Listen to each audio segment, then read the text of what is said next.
அவையில் அமர்ந்திருக்கும் அனைவருக்கும் வணக்கம். எனது பெயர் இ. பூபாலன். தலைப்பு: தமிழ்நாட்டு குடும்பங்களில் திமுக.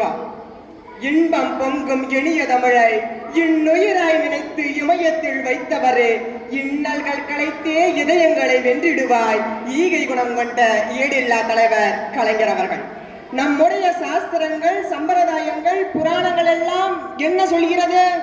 பெரும்பாலான மக்களுக்கு ஏன் நீதி கிடைக்கவில்லை என்று கேட்டுவிட்டால் என்ன செய்வது என்ற அச்சத்தால் என்ன செய்தார்கள் என்றால், கீழ் சாதிக்காரன் படிக்க கூடாது, சூத்திரர்கள் படிக்க கூடாது, படித்தால் அறிவு வந்துவிடும் அல்லவா, படித்தால் கேள்வி கேட்போம் அல்லவா, அப்போ நீ படிக்க கூடாது என்றார்கள் அந்த பார்ப்பனர்கள். இதனையெல்லாம் கண்டு வெகுண்டெழுந்தது ஒரு புரட்சி நெருப்பு. பூனைகளை புலிகளை போல் உரும்பினால், சிங்கங்கள் நாம் சினந்தெழுந்தால் புலி நடுங்க போர் நடக்காதா? ஏன் என் ஏழை மக்கள் எல்லாம் முன்னுக்கு வரவே கூடாதா? என் உடன் பிறப்புகள் எல்லாம் உயரவே கூடாதா என்று உதித்தது ஒரு உதய சூரியன். ஒதுக்கப்பட்டோருக்கு ஒதுக்கியே தீர்வோம் இடஒதுக்கீடு என்று பிற்படுத்தப்பட்டவருக்கு 31% இடஒதுக்கீடு, பட்டியலினத்தவருக்கு 18% இடஒதுக்கீடு, பொது பிரிவினருக்கு 31% இடஒதுக்கீடு என்று தமிழ்நாட்டு மக்களுக்காக எழுந்து நின்றது திராவிட இயக்கம், தென்னகம் இயக்கம்.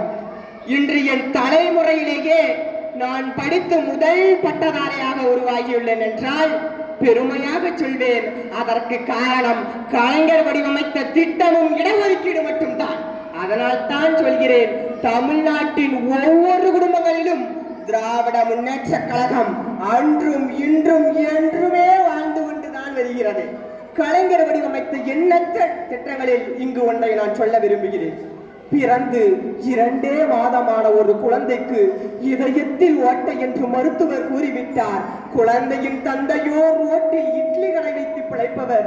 குழந்தையின் அன்னையோ தன் குழந்தையை எப்படி காப்பாற்ற போகிறோம் என்று தெரியாமல் துடித்து தவித்த நிலையில் உதவியது ஒரு திட்டம். அதுதான் இளம் சிறார் இதய அறுவை சிகிச்சை திட்டம்.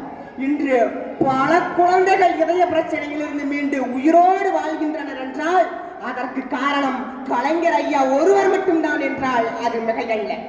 முத்தமிழறிஞர் கலைஞர் இத்தனை சாதனை செய்துவிட்டு இறுதியாக சொன்ன அந்த ஒற்றை வார்த்தை, இருப்பதோ ஒரு உயிர், போவதோ ஒரு முறை, ஆனால் அது நல்ல காரியத்திற்காக போகட்டுமே என்று சொன்ன அண்ணாவின் பொன்மொழிகளை இதயத்தில் தாங்கி வாழ்கிறவன் நான்.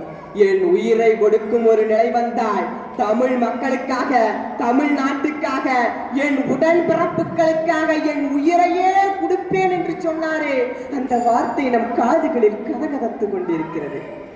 ஒரு கருணாநிதி சென்றாலும் 1000 கருணாநிதியாக மாண்புமிகு முதல்வர் திரு மு.க. ஸ்டாலின் ஐயா அவர்களை தமிழகத்திற்கு தந்துவிட்டுத்தான் சென்றிருக்கிறார் என்று சொல்லி நல்லதொரு வாய்ப்பிற்கு நன்றி கூறி விடைபெறுகிறேன். நன்றி, வணக்கம்.